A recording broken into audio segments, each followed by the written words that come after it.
Oiga. Oiga, ¿cómo le hace ese carro, señores? Chevy Silverado. El cliente viene preocupado por ese sonido que le empezó a hacer. Ábrele aquí. Me dice, me encendió el check engine light. Y empezó a hacer ese sonido. Como que estuviera a baja presión de aceite. Ponerle retroceso. Retroceso. Hola, buenos días. Ahorita enseño. Ponerle retroceso.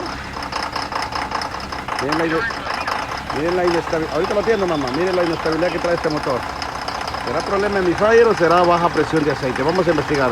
Así que si usted tiene un problema parecido a este, le recomiendo que no uses tu vehículo así, póngalo en parqueo, porque lo que va a hacer es que lo vas a dañar.